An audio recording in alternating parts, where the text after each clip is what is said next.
यतीश कुमार की 5 कविताएं। 1। धुंध के सिलाबी उजाले में बांझ शब्द अर्थ से ज्यादा उछल रहे हैं।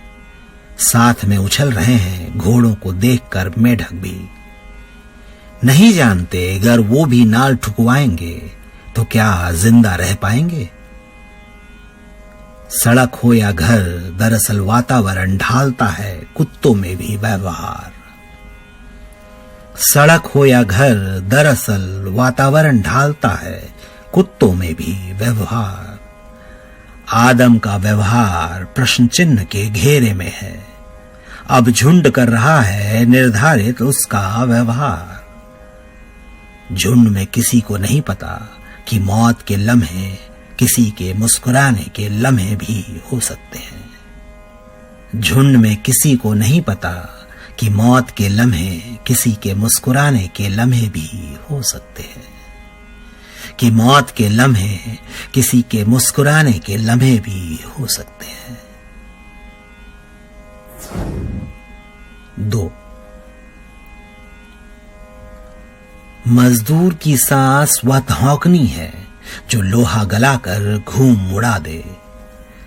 मजदूर की सांस वह धौंकनी है जो लोहा गलाकर घूम उड़ा दे। झंझा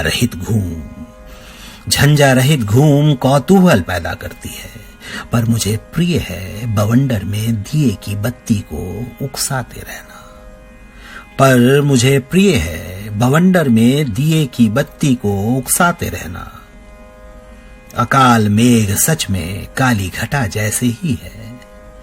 अकाल मेघ सच में काली घटा जैसे ही है, बस इनकी उम्र बहुत छोटी होती है।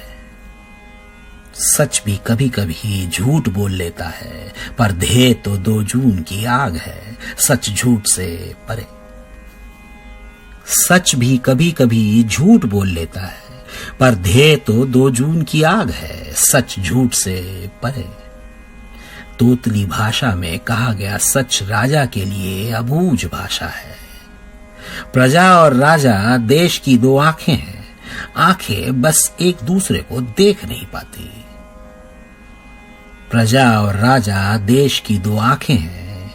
आंखें बस एक दूसरे को नहीं देख पाती। मूर्खता इन दोनों का सामूहिक गठजोड़ है। दुनिया में कितने सिर खेल खेल में चुपचाप गिरा दिए गए। दुनिया में कितने सिर खेल खेल में चुपचाप गिरा दिए गए। शह और मात एक गुपचुप खेल है। शह राजा और मात प्रजा। शह राजा और मात प्रजा। भाषा की सच बयानी यह है कि झूठों ने उन्हें बेजुबान पेड़ बना दिया है, सीढ़ी कुर्सी और मेज बनने के लिए। सीढ़ी कुर्सी और मेज बनने के लिए।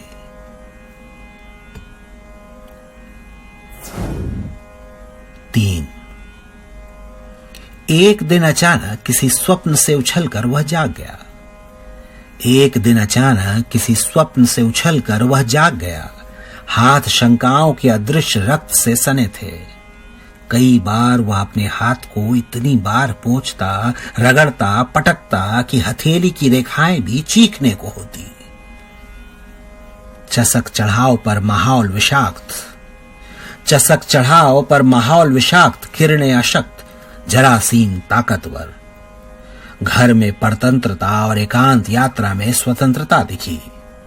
पथरीले चेहरों में उसने कई दास्तानें छिपी देखी। रास्ते में उससे मिलने चेहरे बहुत से आए, पर उसके पीछे का कोई आदम नहीं आया। उसने पाया पेट भरी हो या खाली, कसाय तो दोनों में है।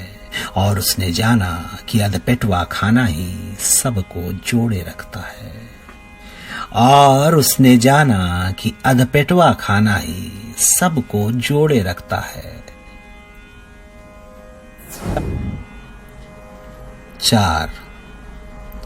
टायरों और जूतों के नीचे पिस्ती गांव की सड़कें अपनी शक्ल की शिनाख्त में लगी हैं। सड़कों का संघर्ष जारी है। संघर्ष का कोई हद, कोई उम्र नहीं होता। गांव और शहर के बीच सड़कों पर बौखलाए भटकते चेहरों में कई दास्तानें छिपी हैं। शहरों के नल के गांव में आकर रह रहकर खांसते रहते हैं। शहरों के नल के गांव में आकर रह रहकर खांसते रहते हैं। बाबा कराह कर कह रहे थे, जिन गांव से होकर सड़क गुजरती है वे उजड़ जाते हैं। 2-4 बूंदें हथेली पर भी टपक आई थी उस दिन, जिस दिन बाबा के हलक से टपके थे लाल कतरे। और शहर से मैं यह सब चुपचाप देख रहा था। और शहर से मैं यह सब चुपचाप देख रहा था।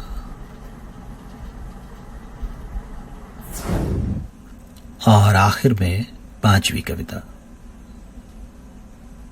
आज खराश से दिन है और रातें नश्तर सी, भांति की तरह भीड़ घट बढ़ रही है। समय पशु समय से प्रतिस्पर्धा में है। भांति की तरह भीड़ घट बढ़ रही है। समय पशु समय से प्रतिस्पर्धा में है। मधुमक्खियों की तरह भनभनाता हुआ दुख शहद के सुख को विस्मृत कर दे रहा है।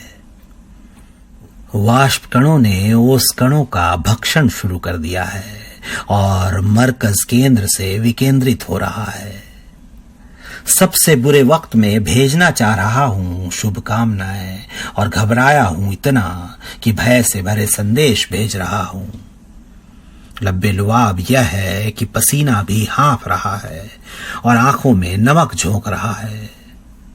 अदृश्य शत्रु का खौफ इतना है कि कम से कम लोग तोप की बात भूल गए हैं फिल वक्त। दुख की लकीर बीतते समय के साथ और लंबी होती जा रही है। कानों में सासत कदम का शोर, जानवरों सी चीख, गगनभेदी हाक लगातार भनभना रहा है। लगता है अश्रुगंधी का सीधा जुड़ाव समंदर से है। न दुख खत्म हो रहा है न आंसू। लगता है कि अश्रुगंधी का सीधा जुड़ाव समंदर से है। न दुख खत्म हो रहा है न आंसू।